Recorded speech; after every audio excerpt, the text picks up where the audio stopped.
everybody, my name is Elliot Waters and you're listening to the Dysregulated podcast. As always, thank you for tuning in. So today's episode is going to be a little bit different than the rest. So usually I get on here and I absolutely lay the boot into myself and go on about all the negatives that are about me, about my personality, about the cognitions that I'm thinking, the feelings that I'm feeling and all that sort of stuff, and the maladaptive behaviours I engage in, blah, blah, blah, blah. All down, dreary, negative. Today, it's going to be a little bit different today. Let's look at the other side. It's taken 128 episodes or something. Let's look at some of my positives, my virtues. Because according to not necessarily me, but according to some people, these positives actually exist. And I'm going to go through some material that I've received in the last week that goes through some of these supposed virtues and achievements, etc., that I've managed over the years. Now, even as I'm saying all this, I'm joking around, using comedy to sort of make it easier, because my inner critic, I don't have to say it, the inner critic is going and it's just running everything down. And it's going to happen when I read all this stuff out. I already can feel it. The other thing that's really going to kick into gear is my imposter syndrome, because what I'm about to go through is all about me having mental illness, which you'd be amazed I still get imposter syndrome just about that. And then also some good feedback for some of the things I've done with my story. And already I can feel the imposter syndrome being like, yeah, but. Speaking of yeah, buts, when it was a little while ago now, I had a psychologist, or I saw a psychologist, clinical psychologist, and she said something pretty interesting. So this is a bit related to what I'll be talking about today. So a lot of this episode's going to centre on these presentations that I give to the school kids or community groups for the Black Dog Institute, which is really good. But something used to happen, still happens, that this particular psychologist noted and wanted me to try and work on. So I do my presentation, blah, blah, blah. And then at the end, people would come up and, tell me their story, their experiences, and how maybe my story relates to theirs. Or perhaps they'll tell me about their friend and ask me what we should do, and, all that sort of stuff. We talk about that. Or people just come up and are just overly positive and, congratulate me on a good speech. Now, whenever this sort of stuff happened, the positive feedback, I always, and I've done this for years and years, and I'd still do it now if it happened right now and I wasn't thinking about it, but someone would give me a bit of positive feedback and I'd be like, yeah, but, constantly, yeah, but this, yeah, but that, Elliot, your name's Elliot, yeah, but, you know what I mean? It would just, for some reason, well, not for some reason, it's because of that inner critic and that imposter syndrome just gets in the way and clouds my and hinders my ability to accept positive praise. Remember, I'm all about negative judgments. That's social anxiety disorder. It's all people are looking at me negatively. But when people actually confirm that they're, looking at me positively, I still throw that away and focus on this perceived, maybe not actual, negative judgment. So, It's very, very frustrating. It's very frustrating until, well, it still is. But then I spoke to this psychologist and we're talking about the presentation, and then she's like, yeah, that's really good that you do that, And I was like, yeah, but. And she was like, hang on. What'd you say? I said, yeah, but. And then I listed the reason. She was like, no, I don't care about the reason. The yeah, but. Do you say that a lot? And I was like, well, yeah, but. I'm serious. That's exactly what I did. And she said, right, I want you to stop doing that. Stop saying yeah, but when people give you positive praise, like she just did in that moment. And I was like, yeah, but, and she, stop it. And then it was a good moment to sort of reflect, because I was like, yeah, not but, yeah, just yeah. I do say that a lot. And usually it's when I get given some sort of positive feedback, whether it's presentations or at work or whatever. I tend to diminish my involvement or the significance of it as that can be attached to me, and try and downplay and, push the praise onto something or someone else. That's generally what I tend to do. So this psychologist said, no, you've earned the praise and you should accept it. which is all fine. That's all good. But then something more grand happened, which is when she said that when you say yeah, but to people, you're actually being very rude. And I was like, what? Rude? I'm not being rude. What are you talking about? And she went on and correctly stated that when I say yeah, but to people, what I'm doing essentially is grabbing their opinion and throwing it away and saying, you don't know as much as me. I know more than you. Your opinion sucks. Get rid of it. It's wrong. And that's rude. That is actually rude. And, I never did it with that sort of intent, but at the same time, that can be the message that I'm conveying, which is, like I said, your bit of positive praise is rubbish, and you must be rubbish if that's what you've perceived, because I'm perceiving the real world, which is all doom and gloom. So, yeah, but get rid of it. And she challenged me to try and stop that way of thinking. Now, have I been very successful with that? No, but I do think about it a fair bit. And although maybe in the moment I still lean on the yeah buts, later on, say after I've done a presentation, I sort of reflect and think, yeah, people said it was pretty good. Maybe there's something in that. And that's the sort of external evidence that I need, this positive praise when it's earned, that I need to be able to push back against things like the inner critic and imposter syndrome. So what I'm about to go through is some really, really good external feedback that I am going to be throwing at my imposter syndrome and inner critic just constantly. Although, even as I say that, I'm thinking that this episode's going to be a little bit, I don't know, trying to big one up, talk about the self in a way that's grandiose and maybe it shouldn't be. But again, that right there is the imposter syndrome and the inner critic working together. So I need to give them the flick so we can get on with this episode and I can get into what I really want to talk about, which is me. Who would have thought, but in a positive way. So this is the context. So I think I've mentioned before on the show that I've been nominated for this award at the university, which I have, and the nomination has gone through. And a week ago I received an email of what was written and some of the feedback or references that were given for this nomination. Now, a week ago, I've opened the email, but I haven't opened the attachments. Again, I don't know why. I don't know. I feel like that's the imposter syndrome in particular coming to the front there, and I've sort of ignored it, downplayed it because I don't really believe these words to be true, but I think they are true. I'm pretty sure. Anyway, we'll find out shortly. So I've been nominated for this Young Alumni Award. You've got to be 35 years or younger. So I was a very young and sprightly 33-year-old. I'm certainly in the conversation, as we'll see. And hopefully it goes well. So I was nominated by my supervisor, Dr. Miles Young of the University of Newcastle. And he graciously nominated me, which is awesome. I remember I got this email in my work email, my uni email, that said, there's these alumni awards coming up. I was like, yeah, whatever. And I just deleted it. Big whoop. But then Miles messaged me and goes, mate, I'm telling you, when I read this, it's you. I was like, okay. I was like, right, well, if you think, do something up. Anyway, so he kept badgering me for some information and he's actually nominated me, and it's pretty exciting, I think. I think it's exciting. Because that's the thing, I haven't actually opened these two attachments. One's the nomination and one's the references from I don't know who. So anyway, we'll find out very shortly. This is the email, then I'll go into the references and then the submission itself. And already I'm thinking, am I going to sound arrogant doing all this? But no, if it's what I think it is, it's going to be a nice little bookmark and sort of, this is the story so far as my mental health advocacy goes. So I don't actually know that, so we'll find out in real time, but I'm pretty sure that's going to be the aim of this sort of piece. So without me delaying any more, let's get into it. So this is the email I got last week. Hi, Elliot. Checking in to let you know I've just submitted your nomination for the University of Newcastle's Young Alumni Award attached. I've CC'd in Sarah and Jaylee as they have also provided some words to support your nomination, which are included in the supporting documents. When it comes to the actual awards, there is always an element of randomness to it. So he's preparing me for disappointment. But you will be part of the conversation. See, I told you, conversation. The amount of volunteer and advocacy work you have done is simply outstanding.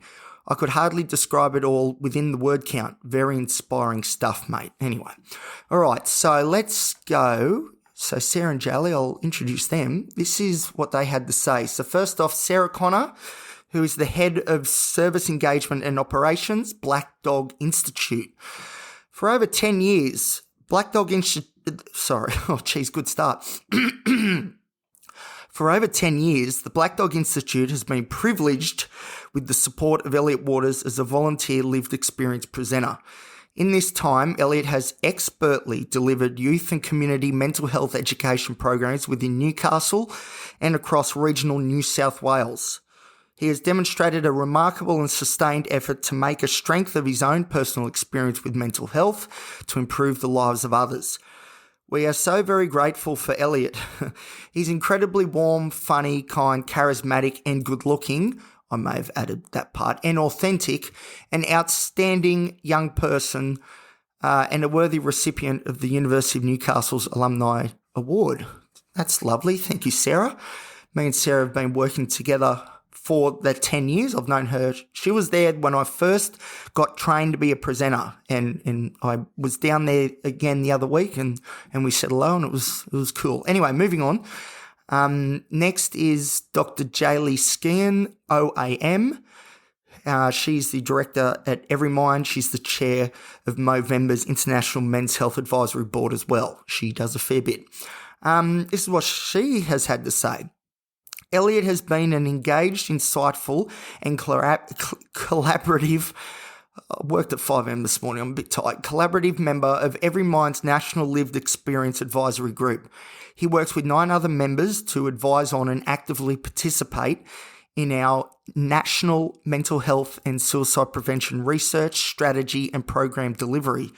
Over the past 12 months, he has worked with our team on delivery of a national summit focused on the prevention of mental ill health, regional suicide prevention workshops held across the Hunter and New England regions of New South Wales, and contributed to national lived experience research to inform our best practice communication programs. In his role, Elliot brings his knowledge as a psychology graduate, his personal experiences of living with mental ill health, and his passion for engaging communities in this work. That's very, very nice. And there's no yeah buts from me, maybe. I like this part. This part I actually I provided for the submission. Unsolicited feedback from Dysregulated podcast listeners. That's you guys, by the way. You might hear yourself here in a minute. Just on a side note, thank you to everybody who writes in. I do try and respond as adequately and timely as I can. So, yeah, I do appreciate it. May it keep coming in. All right, so this is some of the feedback from you guys. Okay, first off, listening to you has made me feel a little less lonely and given me some really good information. Your podcast is very powerful, Elliot. I have no doubt that you are helping hundreds and hundreds of people in their own healing journey. No, yeah, buts. Elliot, your story is inspirational.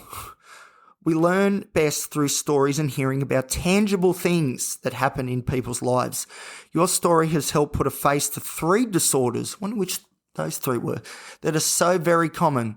Thank you for being so brave and courageous to share your story, as well as stepping out of your comfort zone to keep sharing your message on how to achieve better mental health outcomes for yourself and ultimately for everyone. Thank you. I'm a local Novocastrian. Novocastrian means someone from Newcastle. Hello to the Novocastrians listening. I'm a local Novocastrian that stumbled upon your podcast, probably all those posters I keep putting up. Anyway, going through a bit also, but hearing your story so far was inspirational. I hope it still is. Next one, I just wanted to say how inspiring your podcast is. I'm really thankful I found it. I would never wish mental health challenges on anyone, but in a weird way, there is comfort knowing it's not just me. No, it is certainly not. I was diagnosed with, here we go, borderline personality disorder. Yes, my BPD crew. Hello to all the BPDers out there.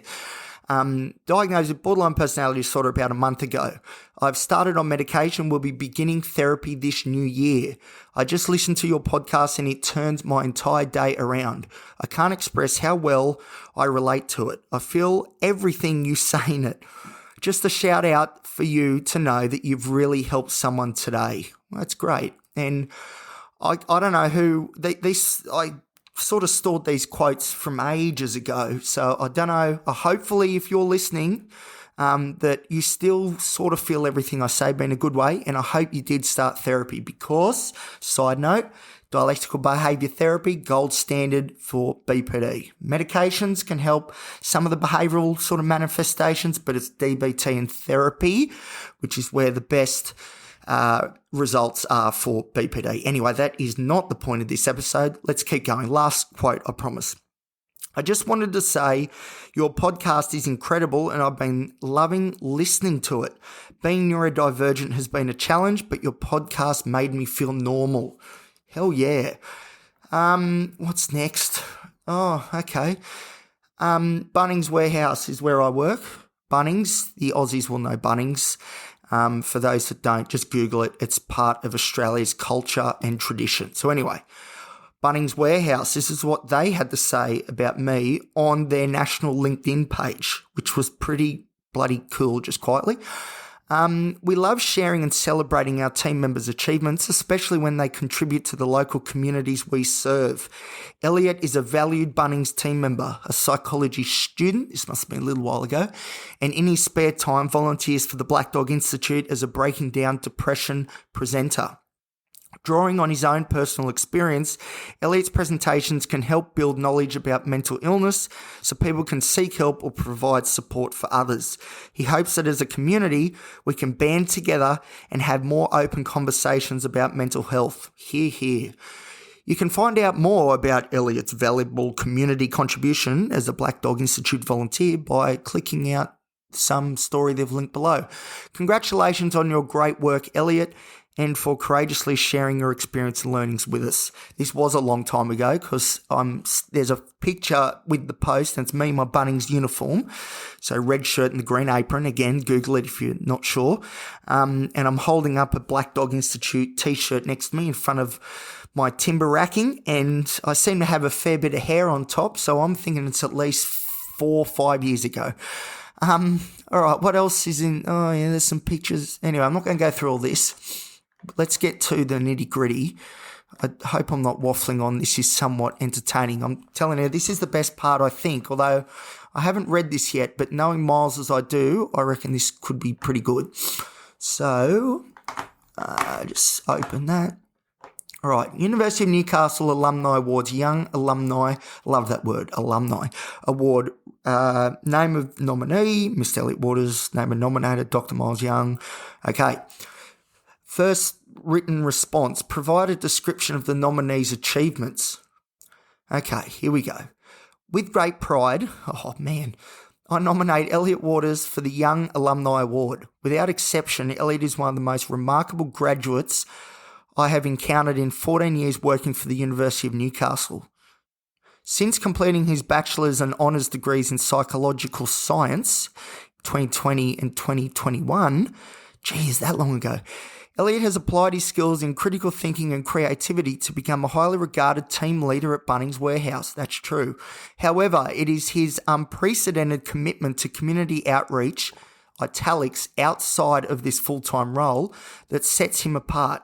Despite his own significant mental health concerns, in brackets including diagnosis of ADHD, OCD, borderline personality disorder, social anxiety disorder, and as we know, quite a few more as well, Elliot has contributed, again, italics, thousands of volunteer hours over the past 4 years as a lived experience mental health advocate.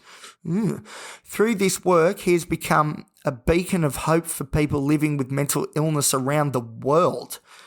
Well, I need to get that tattooed on me or something. Anyway, Elliot's contributions range from grassroots outreach to national partnerships with leading organisations. Geez, this is hard to read out because I'm telling you, I just feel, I feel like I'm being arrogant. Anyway, as a Black Dog Institute volunteer, Elliot has delivered over 100 to 200 presentations in schools, communities and online. He's also the sole producer and presenter, on the Dysregulated podcast, too bloody right, with over 20,000 downloads internationally. That's true. Just ticked over that the other day. where he shares his story to destigmatise mental illness. In response to a local suicide, Elliot demonstrated personal leadership by organising Newcastle's first chapter of the Man Walk, a mental health initiative for men. Since its conception, he has organised these walks twice a week, every week, for the past 4 years. Recognising his leadership, Elliot was appointed to the Lived Experience Advisory Committee for the Every Mind Institute, a national institute dedicated to reducing mental ill health. Finally, Elliot is making major contributions to mental health research. In 2023, Elliot partnered with researchers and clinicians, Miles being one of them, to co-design a successful $781,000 medical research future fund grant examining the value of walk and talk psychotherapy for men, which is basically what the Man Walk is, compared to usual care. So that was good. Yep. And we were successful in that, which was amazing. Okay, next part. Please share examples of initiatives or excellence demonstrated by the nominee. Okay. Black Dog Institute. As an undergraduate student and alumni of the university, Elliot has delivered 200 or more youth and community mental health presentations as a lived experience volunteer for the Black Dog Institute. These presentations have largely focused on the Hunter region, though he is also Newcastle being part of the Hunter region, for those who don't know, though he has also prioritised underserved regional communities. For example, Moree, Cowra, Dubbo, Tamworth, Coonamble, Mudgee, and the list goes on. And the list does go on. I love going to the regional areas in New South Wales. Anyway, his engagements have reached diverse audiences, for example, students, parents, and community members, and covered topics including stigma, resilience, and mental fitness. In a particularly poignant example, Elliot was invited to a town hall meeting in Kiama in 2020, where he spoke with community members, the Lord Mayor, the members of Parliament as well, who were reeling from a youth suicide cluster that had formed in the area. That's true. So I did just to butt in just quickly, I did do a 10-minute presentation down there, then sort of walked the room and spoke to whoever wanted to talk and whoever would listen. You can actually hear that 10-minute presentation here on the podcast. It's episode 3, maybe episode 4, Town Hall presentation, I think it's called. Anyway, if you want to listen to what I said at that event, you can hear it here on the podcast right at the start of the show. Okay, speaking of the podcast, the next part. Through his podcast, Elliot provides, let's see if you guys agree, a raw and personal account of his experiences to destigmatise mental illness and give hope to others going through tough times. To date, he has recorded 127 episodes, which have been downloaded over 20,000 times by listeners from 70 countries. The podcast is on a rising trajectory. He currently receives over 1,000 downloads per month. Thank you, everybody. Compared to 400 in September of 2023. It has a 5-star rating on Apple Podcasts and Spotify and was listed in the top 100 mental health podcasts in Australia, India, and the United Arab Emirates. So thank you to all the listeners. Thank you for listening. I do appreciate it. Every Mind. In recognition of his leadership, Elliot was appointed to Every Mind's Lived Experience Advisory Committee in 2023. In the past 12 months alone, he's contributed to multiple suicide prevention workshops in Newcastle and Tamworth. The national report emerging from Every Mind's National Summit on Prevention of Mental Ill Health, where he also delivered the Lived Experience Address. I did, which was freaky. Great though. Great honour, and research focusing on how people with lived experience of suicide tell their stories and work with the media. In addition to the above information, please see the attached document where I have provided several other resources to support Elliot's nomination. These include testimonials from Sarah Connor, Head of Service Engagement Operations, Black Dog Institute, and Dr. Jaylee Skian, OAM, Director of Every Mind. Positive feedback from podcast listeners. That's you guys. Thank you. I just had a moment then. And other evidence of his advocacy work, for example, media features. Even with this further information, I've barely begun to describe Elliot's outstanding community outreach. For any graduate to demonstrate this level of volunteer service to their community is remarkable. Ooh, knowing Elliot has achieved this in the face of great personal... that was a really emotional moment. Adversity, and while working full-time makes his contribution only more astounding. Working on this nomination for Elliot has been a humbling experience. I have been reminded of the profound difference that one individual can make when driven by passion, purpose, and a commitment to serving others. Through exceptional community service, Elliot has been a source of comfort to those in distress and a shining example for others. I cannot think of another graduate who better embodies our university's values of excellence, equity, and engagement. He has my highest recommendation for this prestigious alumni award. Whew. Right, got a bit emotional there at the end. That's lovely. Thank you, Dr. Miles Young. Thank you, Sarah Connor, Dr. Jelly, Ski and OAM as well. That was pretty cool. So yeah, that's a positive episode of some positive external, objective, mostly feedback that I've received recently. Like I said, that's sat in my inbox for a week because I haven't dared look at it. Because I don't know why. I don't know. Just it makes me uncomfortable. But yeah, there you go. That's good. That's a good bit of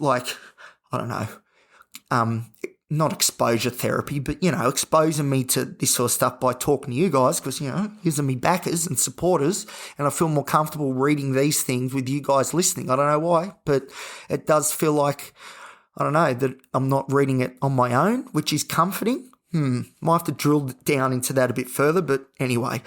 But yeah, it's great. It is nice. It's a nice little sort of, wrap up of the last, decade and the last 12 months, 24 months in particular. And I'm hoping the next decade will be even better. I want 20,000 downloads to go to 20 billion. And I hope that you guys will help me do that. Even if you just press play and have it on mute, you don't even have to listen to me. Just play everything over and over and over again. Anyway, that's cheating. But no, it's been great. And it makes you sort of, take stock and, yeah, I guess I've tried to achieve things, yeah. Maybe I'm not at the point yet where I'm accepting of I have achieved this, this and this, but I'm certainly at the point where I would say I have given it everything to try and achieve this, this and this. So that's pretty good for me, I suppose. But yeah, the reason I do this stuff is because very, very generally, and I'll try and be quick and wrap this up quickly. But, I've had poor mental health as long as I can remember. And, in many ways, I think I was hardwired to be like this, which sucks. But at the same time, there were things that happened along my story, especially early on, where it didn't have to be this way and things could have gone a different way if only we knew more about this mental health stuff. It's very hard to go up against something when you don't even know it exists. And that was my problem for so long, for example, which was that, life seemed pretty crap, but I had no answers for, no conceptualization, no construct, to put my arms around and try and strangle like it was strangling me. And that's why I go to the schools, for example, because I really needed someone in year 8 or year 10 maybe to come to the school and say, hey, if you're feeling like this, this and this, it could be because of this and it's worth investigating because you can fix it. That's what I needed when I was younger and it didn't happen, which isn't anyone's fault. It's just, I'm 33. That was the way of the world only a short time ago. But that's what motivates me, I think, for the school stuff anyway, because, kids are just looking for answers, aren't they? That's what they're at school for. And when it comes to this really heavy but life stuff, there needs to be answers. So I don't know, maybe starting the conversation is sort of a good way to try and go about that. And that's what those presentations are for. But there's no two ways about it. I don't know. I read all this and it's great, it's pretty good, I guess. I'm putting a lot of effort and a lot of 95% of it I've earned no money from. It's probably cost me. But anyway, please join my Patreon, okay? Elliot Waters on Patreon. No, but what I'm really getting at is the fact that, well, at least in Australia nationwide, suicide rates are actually getting worse. More people are on antidepressants than ever before. And supposedly we're doing a much better job at communicating things about mental health and providing services to help people's mental health. And yet when you look at the actual outcomes that matter, There's more people dying than there was, and that's not good at all. So, and it's not just the people who succumb to suicide, it's also people who live lives where they're hampered by these negative thoughts and feelings and behaviours. So there's a lot still to unpack. Although all this is good, and I suppose it's good. It's taken up a lot of my time, a lot of my energy. So it's pretty good, I guess. There's still a lot to go, though. That's for sure. And this is certainly no mission accomplished. That's for sure. This will keep going. I'll keep doing what I'm doing, and I'm going to look forward to the challenge ahead. Even though I really wish that challenge wasn't there.